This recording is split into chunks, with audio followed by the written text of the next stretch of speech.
Hey all, sorry I'm a little bit late with this. I think I posted on my channel about over a week ago that I was going to be getting a haul out, so um, I'm a little bit late with this. I've found some time now. I'm actually in self-isolation at the moment, coming down from COVID symptoms, so it kind of sucks, suffering with cabin fever, and I thought, no better time than the present. Let's get this whole video out of the way. Many of these titles, if you've watched my recent collection video, many of these titles you may already be aware that I own them already. But these are the manga that I haven't bought in the last month, but just bought over the course of the last 3 months or so. So I guess you could say this is kind of like an autumn or fall for my American viewers, an autumn fall haul, which is kind of, I prefer it this way. I like to kind of do things in bulk rather than just showing about 10 or so volumes that I've just bought in a single month.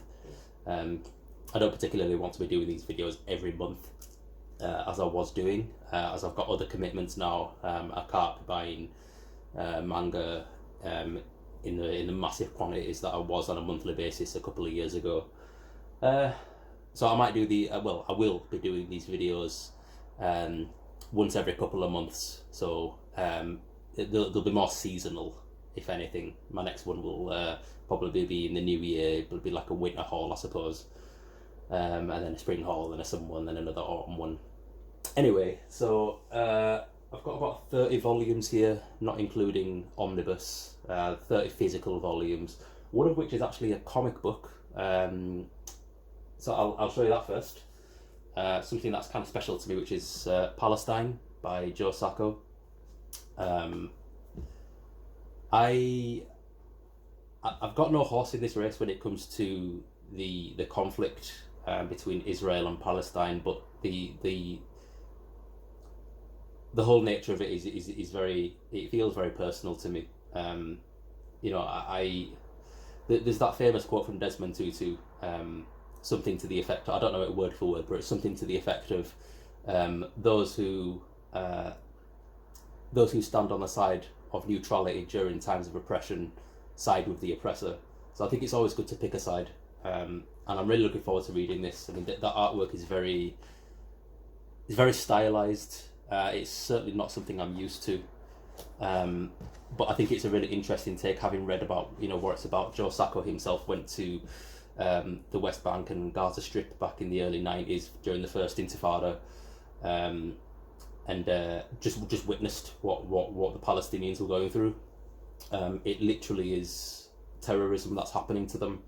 I never really like to talk politics on my channel, and I never have talked politics, but I think such glaring oppression against the Palestinian people needs a lot more focus in mainstream media, and it's a very polarizing subject. I'm aware, probably so much that I'll probably get a lot of dislikes on my video, but I'm not particularly bothered. Right, okay, now the manga, which is really why you're here. I picked up Seraphim, 200 billion, I don't know, Seraphim Lots of Wings, as you can see, by Mamoru Oshii and Satoshi Kon. I'm looking forward to reading this, actually. This is something that's been on my wish list for a number of years, and I've always kind of avoided picking it up because Dark Horse publications are usually quite expensive, but I've just kind of started dipping my toe into things that have been on my wish list for a number of years, just actually just taking the plunge and getting the stuff that I've been wanting for a long time. So I started with this. Next thing I got, I'll show you this actually. None of these are really in order. Carrying on with that, I got Satoshi Kon's Opus, which I believe is unfinished. I think this was something that he was writing just before he died, so apparently it's unfinished, which is very sad, but I'm still very glad to own it, and look forward to reading it at some point in the future. Another Dark Horse release. It was actually a lot thicker than I expected as well. Another thing I got, One Piece Volume 94. This is the latest update. I haven't actually read this. If you watch my collection video, then you'll know that I'm kind of waiting for Wano to wrap up before I read everything. You know, I catch a chapter or so every now and then on the Shonen Jump app, but reading it weekly just isn't enough to keep me captivated. I prefer to binge One Piece. That's where I get my true enjoyment. I can't really read series weekly, which is why I just don't read Shonen, you know, series anymore. Because I just don't like keeping up to date with them weekly. I prefer to binge them. Okay, I'll show you these next.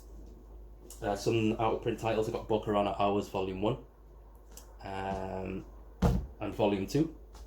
I'm trying to collect all of these. There's 11 volumes in total, and I've got 4, 5, 6, and 7, I believe, already, which I've had for a couple of years. I really would like to be able to collect all of these because it's something that's always intrigued me, and I'm kind of gutted that I didn't pick it up, you know, while it was still in print. Some of the volumes are really, really expensive now, so yeah, that's that. Carrying on with some series that I've already started, I got Dairydelda Volume 2 by Hiroaki Samura. I read the first volume, but I don't remember anything about it. So this is something that I'm just going to read. I'll binge read it once either it's finished or once more volumes have come out. But I've already read Blade of the Immortal by the same author, so I'm expecting the same high caliber of storytelling, and as you can see, that artwork is fantastic. Another one that I've neglected to continue, but now I'm biting the bullet and picking up more volumes, and that's The Summit of the Gods by Jiro Taniguchi.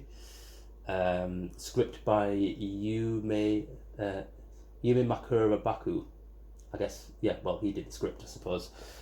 Summit of the Gods, I believe there's about 5 or 6 volumes of this. A nice release by Fanfare Ponentmon, which I believe is a Canadian publisher. So yeah, I mean, I've had Volume 1 for years, and then I've just neglected to pick up the rest of the volumes, and I thought now is the year for me to be not starting new series, but picking up and completing series that I've already started, because it's really awful when you start picking up a series, then you find out that the rest of the volumes are out of print, which is something that I unfortunately experienced with Pikachu by Felipe Smith. Volume 3 is really expensive, and it's the last volume that I need. So I don't want a collection that I'm not able to, you know, I don't want manga in my collection that I'm not able to complete, just for the simple fact that I've neglected to pick up the rest of the volumes. So that's kind of going to be my focus for, like, well, the next however long it takes. It's just going to be picking up volumes of series that I started already. And with that in mind, I finished Masterkeeping, and this is volume 12. I won't open the book because it's the final volume and I don't want to spoil anybody, so yeah, there you go. Now here is our Masterkeeping. Another thing I picked up, another thing that I started focusing on as well is getting more Gekiga titles. And I got Hitler by Shigeru Mizuki, or Shigeru Mizuki's Hitler, which I believe is a biography of the downfall of Adolf Hitler.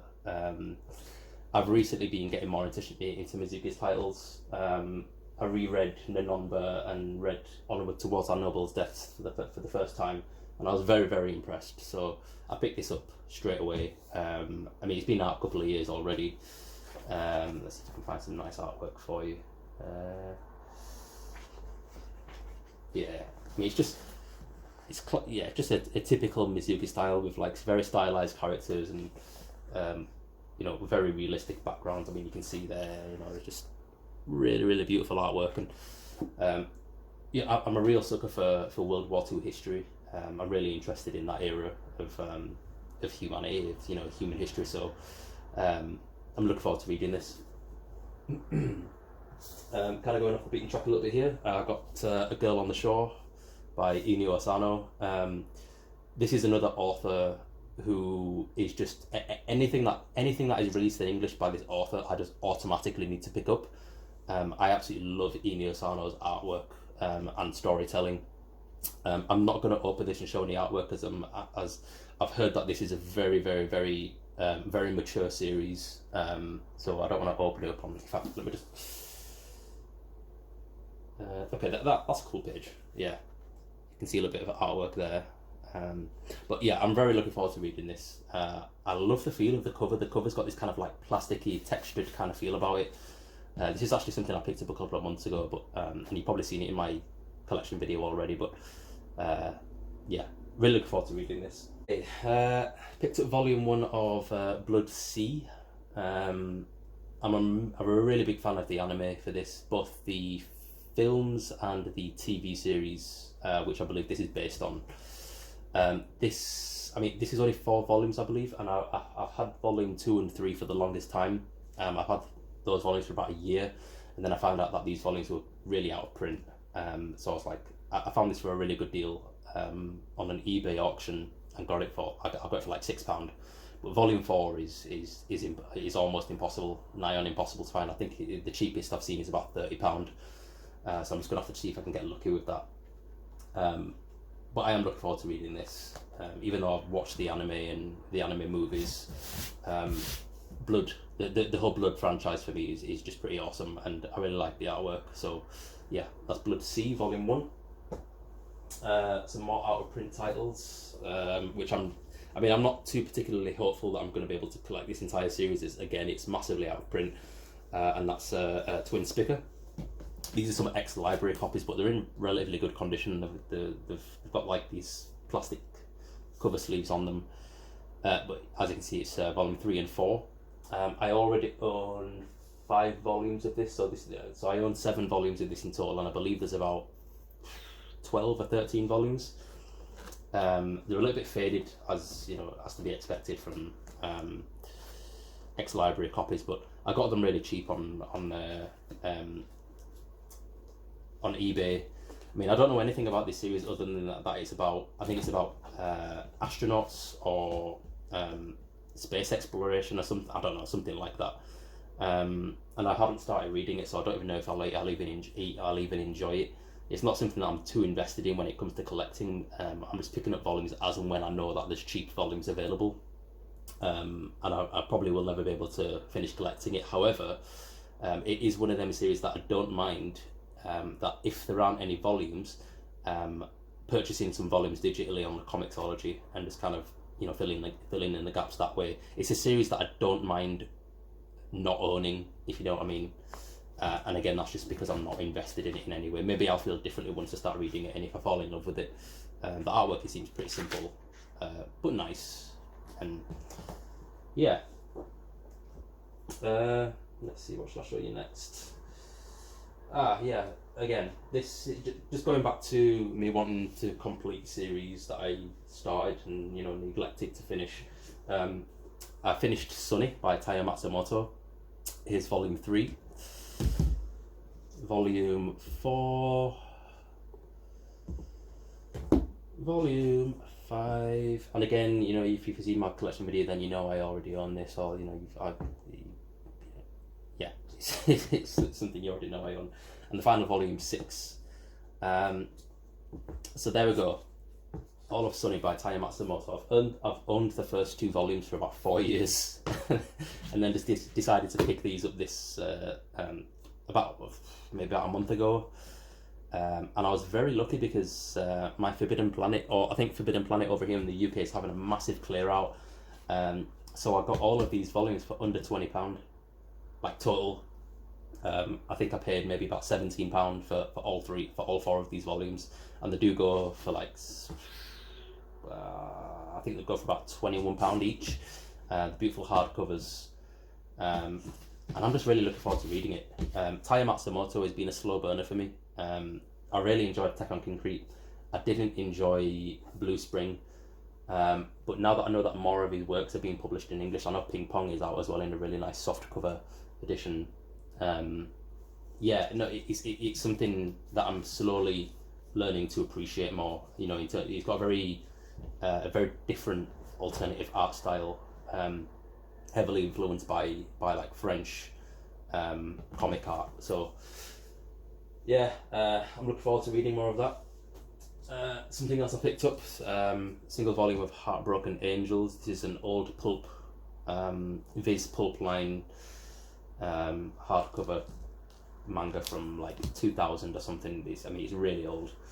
I think it's like a 4-koma. Yeah, it's like a 4-koma manga, but it's very lewd, very mature, and it's just. I mean, as you can see, the quality of the publication is absolutely terrible. I guess that's just what it was like back then.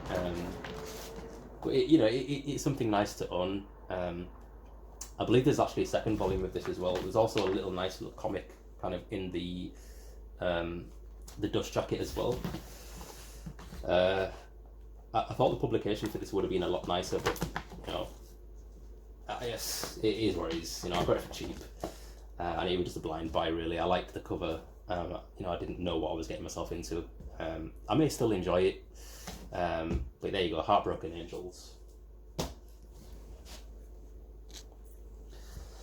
Okay, carrying on with Gekiga. I believe this is Gekiga, or at least at the very least it's an alternative title, and that's Yoshihara Suge's The Man Without Talent, published by the New York Review, and it's got a nice essay in the back by Ryan Hornberg, who's like an expert on alternative manga, and he does a lot of like talks and essays and things like that when it comes to these sort of publications. You see him a lot in like Fantagraphics books as well, if he's translated them personally. But this I heard this is really good, and it's a really beautiful, heavy publication. It's like a really, really heavy paper quality. I heard it's really funny. It's got a typical Gekiga style. I don't know when this was published. I'm guessing by the looks of the artwork it was published in the 70s. I don't know when this was published. Oh, hold on. Suge has not published any new cartoons since the late 1980s, so this is at the very least from the 80s. So it's very distinctly Gekiga. And I'm just looking forward to reading it. Again, I heard it's really funny. What shall I show next? I'll show you this. I started picking up the Soul Eater Perfect editions, published by Square Enix manga, which I don't believe. I think this is their first foray into manga. I don't really know. I got this from Amazon, and it's a little bit dinged up, as you can see on the. You might not be able to see, but on the top here and a little bit on the bottom here, it's a little bit dinged up. But it's a really nice edition. I already own the Soul Eater art book, and I really like the artwork, the art style of the author. So it's always something that's really intrigued me. But I was never interested in picking up the single volumes. The paperbacks from I think they were published by Yen Press, I believe, and then they went out of print. But yeah, no, I don't know anything about this. I just know it's got some nice colour pages. I know it was a really popular anime as well, and it's got this quirky kind of art style, and it's it's something I'm looking forward to reading. A bit of fan service there, as you can see, which doesn't really bother me. I'm hoping that all of the spines don't come in this horrible yellow and black. I really don't like the spine. I'm hoping there's a little bit of variation in colour. And I believe the second volume is out now, I think. I don't know. But yeah, Soul Eater, perfect edition. The next thing I picked up was Bride Story, Volume 11. And Volume 12, which unusually came in shrink wrap. Anytime I've ordered these volumes, they've just come out loose, and this one's come in shrink wrap, so I'm guessing maybe there's some nudity or some kind of mature content in this, which, it's a mature enough series anyway. Karamora, this isn't something that I see in lots of people's collections, and I urge anybody to read it. It's absolutely fantastic, and the artwork is beautiful. We try to find something. She does these really good colour, like just beautiful. It's so atmospheric, and so detailed. Like she loves. She does so much detail in like hair and clothing, and the eyes. The eyes are always really expressive. I urge anybody to pick this up. It's unbelievably fantastic. Quickly became one of my favourites. Let's see. Oh, so more Satoshi Kon here. I got Dream Fossil, which I believe is a collection of short stories. Again, this is something that's been on my wish list, well, since it was released, and I've just neglected to pick it up until now. Oh god, it's really dinged on the top. You can tell this has been in a warehouse somewhere for a long time. That's a shame, but at least the spine is alright. Yeah, again, this is something I'm looking forward to reading. I believe Satoshi Kon was an assistant to Katsuhiro Otomo, which is why the art style is very similar. But he never really uses like dynamic like paneling or anything like that. The panel arrangement is always really basic from what I've read of him. Well, the only thing I've read of him was Tropic of the Sea. Anyway, yeah, Satoshi Kon, Dream Fossil. Some more Junji Ito, The Drifting Classroom, not The Drifting Classroom, The Dissolving Classroom, though I am collecting The Drifting Classroom. That's Kazuo Ome's. Again, Junji Ito is one of those authors that anything that is released by him in English, it's just an instant must-buy. His manga is always really entertaining.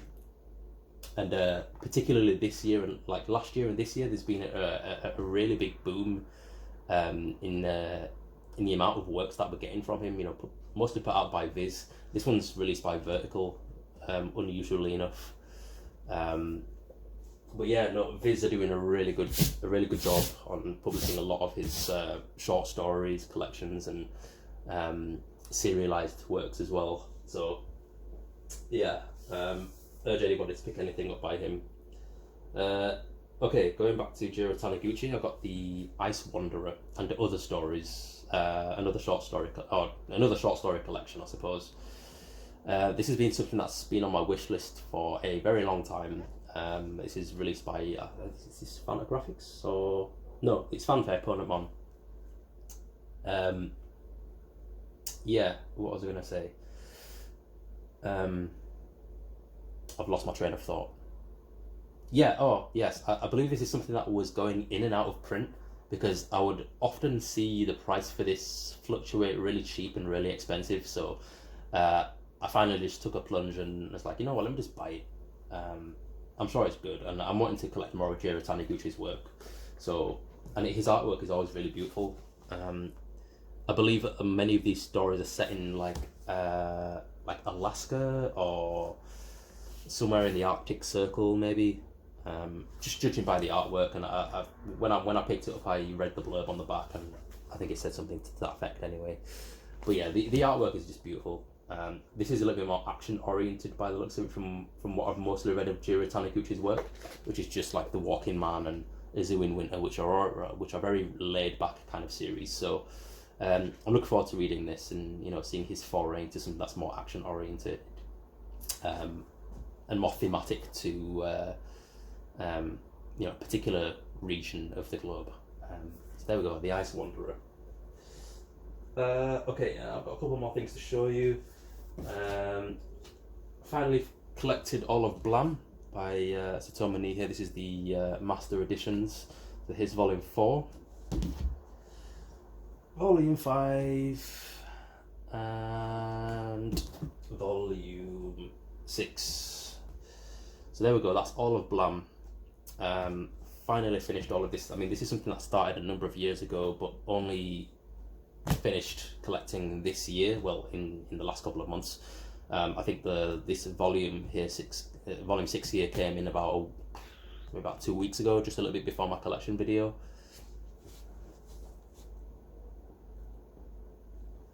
Yeah. So I'll show you some artwork from volume 4, because I don't want to show you artwork from volume 6. He's always just got this really desolate, empty, just nightmare space of a world that he likes to build. I mean, anybody who reads Satomu Nihei knows how unique his artwork is, and how dynamic he creates motion in his artwork. So I'm really glad to own these. I may start reading them after what I'm reading at the moment. I'm currently reading Buddha by Osamu Tezuka, so I may start this after Buddha. But yeah, finally glad to have finally finished these. And they're really heavy. Okay, another thing that I finished, was High School of the Dead, which is this is the second full colour edition. This has been something that's been on my wish list for also for years, and I wanted to take the plunge just because I didn't want it to go out of print. This is just a beautiful, beautiful, beautiful book. And I'm not. I would never go out of my way to read something that's ecchi. I really don't like fan service and, well, just anything like this really. I don't watch ecchi anime. You know, some people find it funny, you know, for its comedic value, but it's never really done anything for me. However, with High School of the Dead, I really enjoyed the anime, and I really enjoyed the manga as well. And I'm a sucker when it comes to like really limited like collector's editions, especially with this as well, which is full colour and manga, as I'm sure anybody who reads manga is aware. Anytime we get something that's in full colour, it's on a very rare occasion. The only other full colour manga that I can think of that was released as like a collector's sort of thing was Dragon Ball Z. So yeah, no, I finally got this. I don't think we'll ever really get a volume 3 for this, as this series I believe is on indefinite hiatus, or may have just been cancelled altogether with the untimely death of Daisuke Sato, I believe, the guy who writes it. So I suppose we'll only ever have these 2 volumes, but you know, it's enough. And finally, the last thing I have to show you is Dimension 21 by Shintaro Kago. This is the collector's edition box. Comes with this beautiful, beautiful, beautiful box with gorgeous artwork on, a little blurb on the back there. This is oh, I didn't realise this is a Fantagraphics books release. Cool. The books themselves are not hardcover, but they're in like a really, I mean, I guess this is, I guess you would call this somewhere between softback and hardback, as just really high quality, yeah, really high quality and material bounded as well. But yeah, these are both volumes, volume 1 and 2. Yeah, just something I'm really looking forward to. I haven't read anything by this author before, and I believe most of his works are in the I think he does like erotic kind of horror or something like that. I don't know, but it's something I'm really looking forward to reading in due course. I don't know when I'll get around to it, but yeah, there we go. That's the last thing I have to show you, and that's been my haul for, I think, really the last 3 months. So yeah, like I said, I guess you could consider this my autumn fall haul, and the next one I'll be doing in winter, in the new year most likely. I'm really out of practice. Yeah. Thank you for watching.